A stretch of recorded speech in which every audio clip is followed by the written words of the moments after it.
I'm your host, Scott Burnstein. We're going to go back to the NBA Mafia gambling scandal. This is going to be my third pod episode on it. Hopefully shedding new light that you're not getting from the mainstream media. That's what we're always trying to do here. Find, some threads of big stories that maybe get lost in the shuffle and help contextualize. Today, I want to discuss a huge underreported aspect of this scandal, and it involves the drug world and how big-time drug dealers were kind of the proximity that they played to this is quite astounding, in that it's not really being reported. And when I say that, I mean Black Mafia Family, the BMF, the biggest African-American organized crime group in American history, television show on Stars, the Flannery Brothers, there's an historic cocaine trafficking organization in terms of scope and scale. And they're right in the middle of this, and it has not been reported. And we're going to get into that in a moment. But in general, the drug world, it is a part of this. And even though there's no drugs in the indictment, there's no allegations of narcotics trafficking, drug dealing and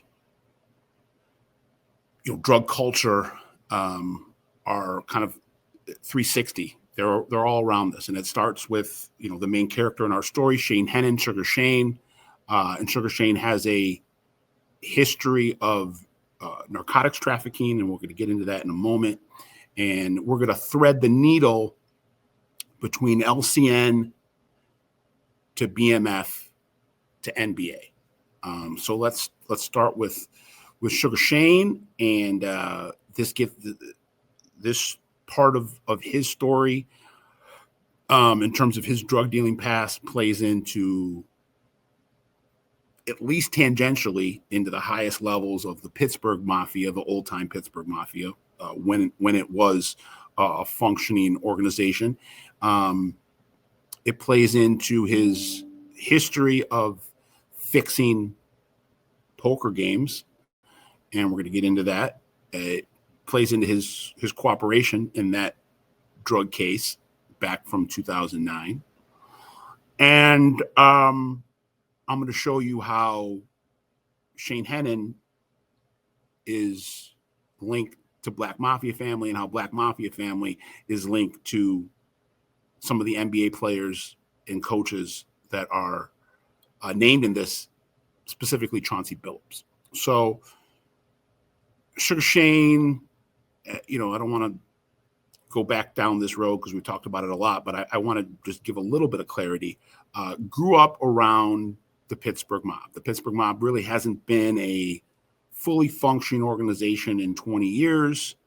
Shane's 40 years old, so let's just say the first 20 years of his life, he was surrounded by a lot of the Pittsburgh Mob gambling lieutenants, and had connections through his mom and his dad, and really learned the world of professional gambling, how to cheat in big time gambling, how to score, how to scam, as well as narcotics trafficking, bookmaking, the whole 9 yards. And I've had a lot of people that, I shouldn't say a lot of people, I've had a couple people from the Pittsburgh area, some of them my sources, who feel like I'm propping up Hannon too much in terms of what he was doing in Pittsburgh. And I think that might be, I just want to be clear in the way I'm communicating this. He was not in any way, shape, or form, Hannon himself was not in any way, shape, or form a Pittsburgh Mob lieutenant. He was a kid, think of Henry Hill in the movie Goodfellas, at the pizza parlor, at the taxi cab stand. He was just, he was a sponge. He was around a lot of guys, Junior Williams's crew, Bobby Iannelli's crew, Frank Eunice's crew, Duffy Conley's bookmaking operation. He was around these guys as a kid, running errands, just, again, absorbing what was all around him. He wasn't in any way, shape, or form a Pittsburgh mobster or mob soldier or anything like that. He was a nobody. Now he's a somebody, or he was a somebody for a couple of years, in masterminding this sprawling, point shaving, poker game fixing racket that, I'm telling you, we're just hit the tip of the iceberg on this. You were going to be hearing about new aspects of this for the next 6 months, year, 2 years. There's just going to be more shoes dropping over and over again. You're going to have a lot more players, names that you recognize, NBA teams, big time college basketball brands. They're all going to be brought into this. The college basketball aspect of this hasn't even hit the court system yet. It's just investigative. It's just in the investigative stages. So Hannon was connected to all these gambling crews, but he was also drug dealing. And a lot of times, the big time world of gambling dovetails with the big time world of narcotics trafficking. And Hannon was busted in November of 2009 for selling a kilo of cocaine to an undercover in a Wendy's parking lot next to a casino in Pittsburgh. He immediately cut a cooperation deal, and he gave up his main partner in the drug dealing operation, a guy named Franco Bedini. And Mr. Bedini is still in prison due to that cooperation. I believe he got 20 years. Hannon did about 2 years, along with another case I'm going to talk about in a moment, that ran concurrent. And he had to cooperate in the sense of getting up on the witness stand. He didn't just give information, he testified. And he testified against Bedini. And from my research, my reporting, Bedini was part of a cocaine trafficking network that had ties to Sonny Cianciutti. And Sonny Cianciutti was really the last Don of Pittsburgh. He died about 4 or 5 years ago. Even in the last 10 years of his life, there wasn't much, 15 years of his life, there wasn't much of a group to be the Don of. But, he was as big as they got in Pittsburgh, and he controlled big chunks of drug turf in New Kensington, McKees Rocks. And the drug operation Hannon was a part of was out of McKees Rocks. And I don't know how close, in terms of how insulated that organization that Cianciutti had a piece of into the 2010s. He was still, from my reporting, pocketing drug money. But there was some connection between Bedini and Hannon's drug dealing to a group that was fronting for Sonny Cianciutti. So Sonny, went all the way back to the mid 20th century. He was a protege of Big John LaRocca and Kelly Manorino, who were the number 1 and number 2 in the Pittsburgh LCN for decades. He was, according to FBI documents and court records, Cianciutti was chauffeuring John LaRocca and Kelly Marino to commission meetings in New York. So that's how trusted he was back in the 60s. When Sugar Shane debriefs for federal authorities, he doesn't just talk about drug dealing. He talks about fixing poker games. And this is back again in the 2000s. And in addition to the drug case that he took in November of 2009, he also took a assault charge for stabbing a college basketball player named Ryan Lambert, who played for Duquesne, a small Division I school in Pittsburgh. And he was arrested for stabbing Lambert. Well, what did that assault have to do with poker game fixing? I'm going to tell you. Ryan Lambert, the night of the stabbing, which was just 2 weeks before he was arrested for the coke dealing. So this all happened in the fall of 2009. Ryan Lambert was in a high roller poker game that was being held in the back of a nightclub in Pittsburgh and accused Shane Hannon of fixing the game. And they had words, and eventually they moved into the parking lot, and eventually they got into a physical altercation, and Hannon ended up stabbing Ryan Lambert. So Hannon has this, he's I've said before, he, instead of thinking of him as a mobster, he's more of like a Pittsburgh bad boy that had a lot of connections to underworld figures. Eventually, as he got older, I would describe him as a mob associate or a mob affiliate. But back then, he was just a cowboy that was looking for any way to score, and if he could score with guys that he learned the mafia world from, he would. If he could score from other guys, he would too. And in part of his cooperation, he talked about, and this is kind of lost in some of the, or I shouldn't say lost, it's just, you got to dig deep in the crates for this.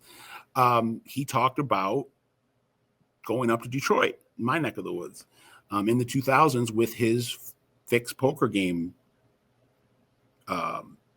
blueprint. And he had met some Detroiters through his narcotics trafficking. There was a guy, a Detroit mobster named Johnny Schroeder, a.k.a. Johnny Bananas, a.k.a. Johnny Pajamas, whose dad, Tony Schroeder, a.k.a.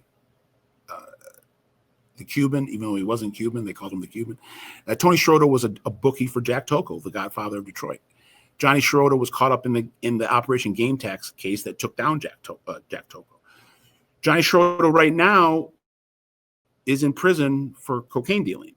And the supply network that he was working with was out of Pittsburgh. I don't know for sure, but I'm guessing that's how he met Hannon. He brings Hannon to Detroit at some point, 2006, 7, 8, and they have a meeting with somebody representing the Jackalones. I'm not sure if it was Jackie. Billy was alive and active back then. Billy Jack was. So it's possible Billy was there. I've heard some people tell me that it was with Tony Palazzolo, consigliere, skipper of the Downriver region of Detroit, triggerman in the Hoffa hit, Jimmy Hoffa's assassin. And it was a quick meeting. Shane pitched the Detroit mob on coming into town and running fixed poker games. And I'm told that he was told, absolutely not. And you better get the fuck out of town or we're going to kill you. Like, leave today. So it wasn't received very well. And that's not to say that the Detroit mob is above fixing games, fixing poker games, fixing basketball games, because they have a long history of doing both. But they didn't want to work with outsiders, and they were smart to not work with Shane Hannon because of what we know about his cooperation history. And so I just wanted to add that in. That's a part of we've brought some other mob families in besides just the ones that came down. Operation Royal Flush, which dropped at the end of October. 4 of the 5 New York Mafia families were indicted, or members of 4 of the 5 were indicted. And I've said that there are some other crime families I'm hearing about that play a role in this that could be brought into it. I named Buffalo, I named LA, or what was left of LA. But it's interesting to me that Detroit, I guess, had in the early stages of what this became, had a chance to tap in and didn't want any part of it. So now let's Black Mafia Family is a Detroit spawn group. For people that don't know Black Mafia Family, I don't want to go too deep into it, but they were the Walgreens of cocaine between, let's say, 1995 and 2005. They were coast to coast, founded in Detroit, but the Nerve Center was in Detroit, but they also had hubs in Atlanta, Southern California, St. Louis, New York, and Chicago, Dallas, and Miami. So they were tied in all around the country. Went down in a bus called Operation Motor City Mafia.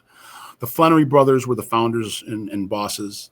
Demetrius Big Meech Flannery and his brother Terry Southwest T Flannery came out of Southwest Detroit, downriver, Tony Powell's stomping grounds, and the area that he oversaw for 40 years before he passed away. And it didn't get any bigger in terms of drug dealing, in terms of culture, hip hop culture, pop culture.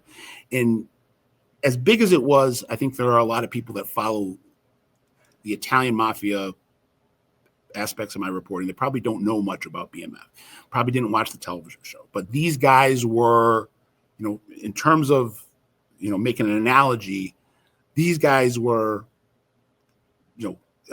John Gotti, Al Capone, Meyer Lansky, Lucky Luciano. I mean, that's the level of stature that they have. And I don't think the mainstream media that's consuming all these court filings and press conference, I don't think they know that there's a major black mafia figure right in all of this. And I've seen it referenced,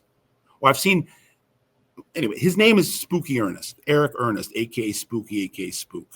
And he is tied to Chanty Billups. He's tied to Black Mafia Family and the Flannery brothers. He's indicted, one of the 37 people indicted in Operation Royal Flush. He comes from the St. Louis Black Mafia Family branch, which was outside of Detroit, was the biggest faction and worked very closely with Detroit. And just like Chauncey Billups finds himself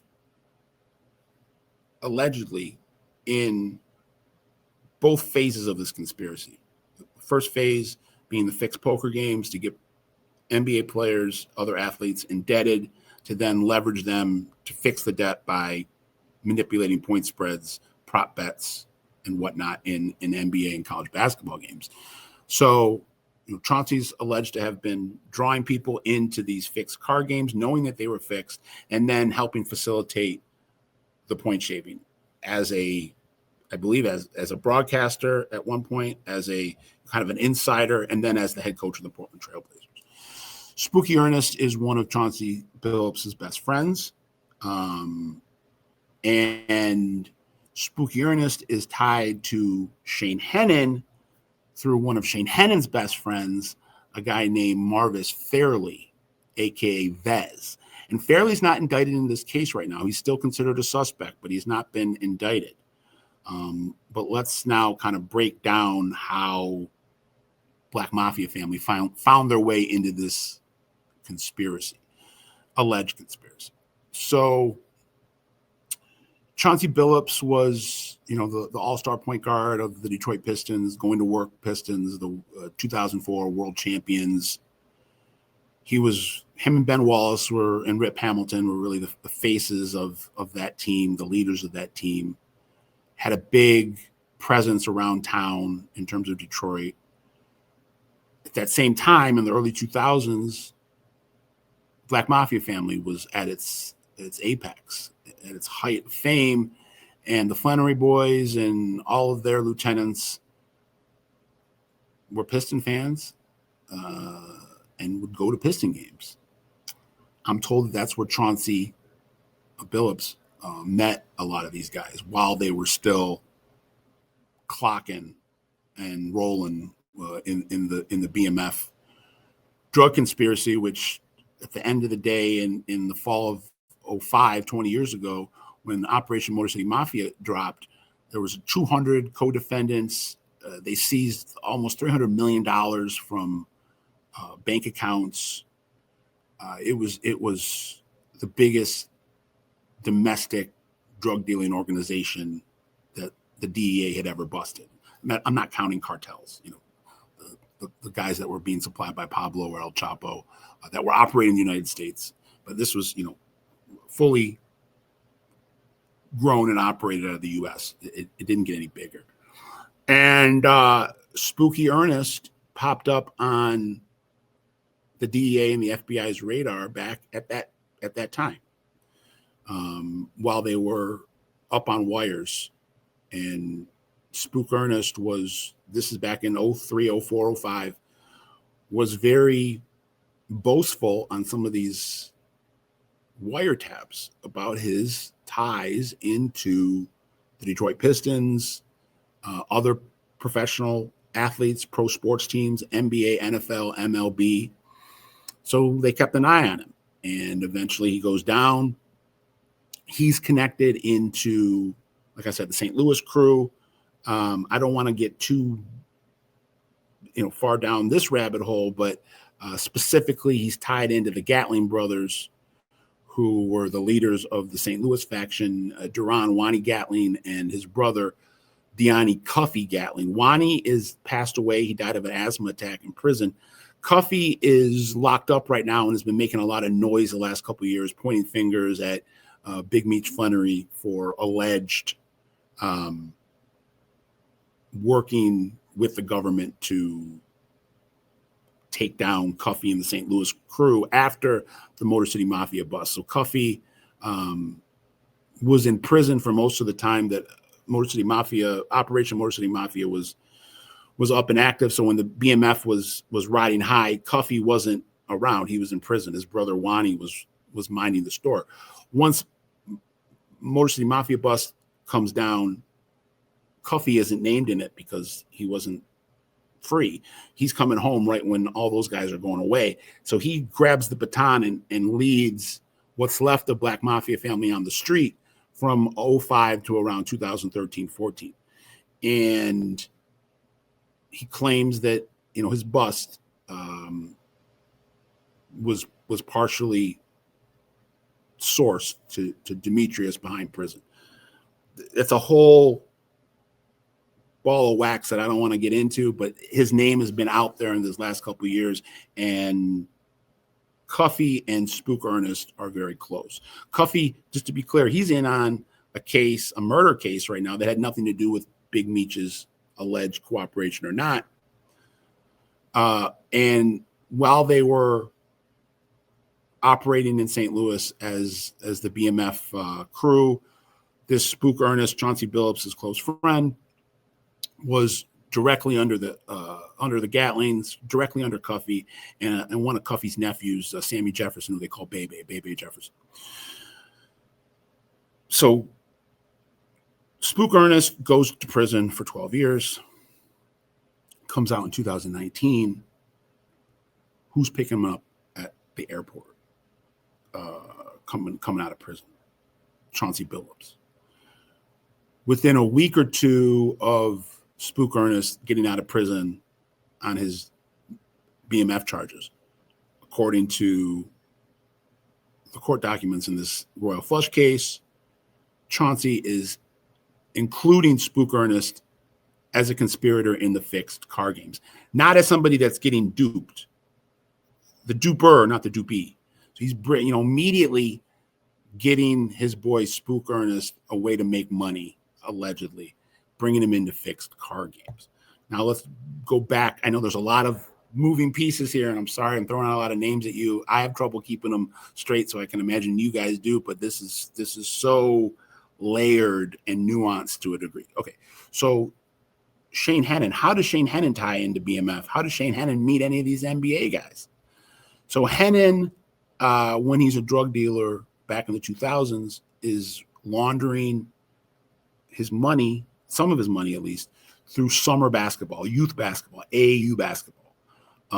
Also running some summer pro-am games where pros and, either retired pros along with pros and aspiring pros play in a league together, as well as guys that are 11, 12, 13, 14, 15, 16 playing in their AAU tournaments. And there's a lot of mix mashing between the street and these AAU events because there's no regulatory body like in a traditional high school basketball setting. So during the summer, it's open season, and that's how you get a lot of these sleazy characters that get in with athletes before they become pros. So Hannon is cultivating relationships, building relationships with a lot of future pro and college basketball players 15, 20 years ago. That brings us to one of his best friends, one of Shane Hannon's best friends and alleged business partners, Vez Fairley. Now, Vez Fairley is a Mississippi or former Mississippi drug kingpin gambling boss. He was a major player in the Southern Miss narcotics trafficking world, and was getting sourced. A lot of his drugs were coming from the remnants of Black Mafia Family, and he knew Spook Ernest from that. He's lucky. Fairley's lucky he's not doing life in prison on a murder. He was indicted and charged with a retaliatory murder of a federal witness. Those charges have since been dropped, but it's alleged that a witness against a member of his organization that had gone into witness protection, had gone AWOL from witness protection, and had come back to Mississippi after his cooperation, years later, and is robbing Vez Fairley's drug houses and some of his backdoor casinos. Things that were being, at that time, ran by his brothers. And this guy, Damos Daniels, is murdered in April of 2016, according to the government, because he was robbing. He was a witness, federal witness, in witness protection, coming back to Mississippi, robbing Fairley gambling and drug houses, and he's murdered allegedly on orders from Vez Fairley. Vez Fairley ends up copping a plea in a drug case and gets the charges and the murder thrown out, and reconnects with Spook Ernest when Spook Ernest comes out of prison in 2019. Now, you look into some of these court filings, and Hannon and Fairley are getting their information, according to the government, on what NBA games, or at least one slice of this NBA point shaving, point spread manipulation, prop bet fixing case, was Fairley and Hannon getting information from Spook Ernest about what games and what prop bets to bet on. Spook Ernest, according to these court filings, is getting his information, his insider tips, from a current NBA head coach. My sources say that NBA head coach was Chanty Billups, and that will eventually come out.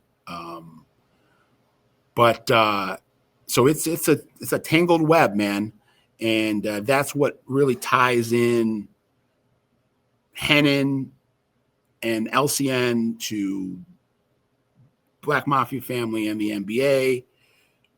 I know in terms of investigating Chauncey, there's been a lot of pictures that have been seized. Some of those pictures didn't even need to be seized because they were on Chauncey's own social media. One of them being a picture with Terry Flannery, the godfather of the Black Mafia Family. And with Spook Ernest, Chauncey, and Terry Flannery courtside at Chauncey's debut as a head coach for the Trailblazers in Detroit.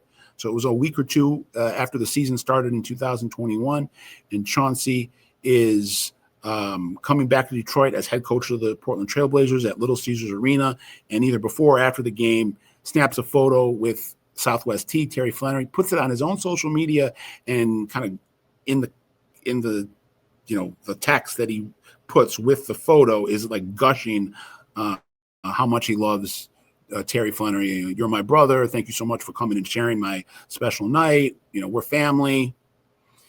And I'm saying those weren't the ones seized. There's a bunch of other photos that were seized in raids with Chauncey, with a lot of other Black Mafia family members.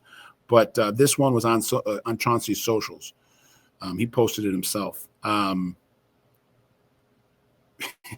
this could be neither here nor there, and this isn't my reporting, but Fairley and Hannon, according to some of the mainstream reporting, sat front row floor seats at the Charlotte Hornets game that Terry Rozier allegedly fixed his prop bet on back in 2023, the thing that he's been indicted on.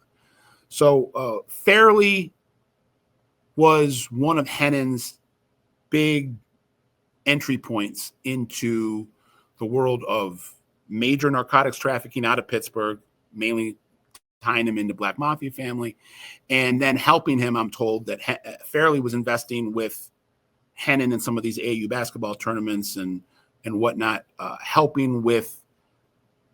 I want to be politically correct when I say this, but Hannon's a white kid, and I think Fairley helped them get some credibility with African American athletes and African American drug dealers and whatnot. Shane Hannon, and we're going to learn way more about him as this story keeps unfolding. But he has a big personality. He's very charismatic. He's very connected, well spoken, and he knows how to talk. And his talking and making moves had this thing churning and burning for 2.5 years. I mean, that's unheard of in terms of the vision and ambition and the ability to then take that vision and ambition and actually implement it. Before this, a point shaving operation, would last 2 months. This lasted 2 years. And like I said, this is just really the beginning. This is just the first couple chapters of an epic novel that's going to be written in the public consumption sphere for the next couple of years. And we'll be here guiding you the whole way, giving you all the inside information that you need to know. But Black Mafia Family is right in the middle of this Operation Royal Flush and very, very close to Shane Hannon and Chanty Billups, and vis-a-vis them to the New York Cosa Nostra and everything else. But that's my update right now. I'll be back hopefully maybe next week with some more inside information. I'm working some sources about where the next indictments are coming from, and I have a pretty good idea. I'm going to be putting that out the next couple of days, so we'll have another episode in the next week about where you should expect the next indictments to come and who they'll be targeting and how that aspect of this conspiracy played out. So please like, share, and subscribe. I'm Scott Burnstein, always here at Original Gangsters Podcast, bringing you the latest breaking news when it comes to the North American underworld. Original Gangsters Podcast, uncovering the underworld, one city, one region, one country at a time.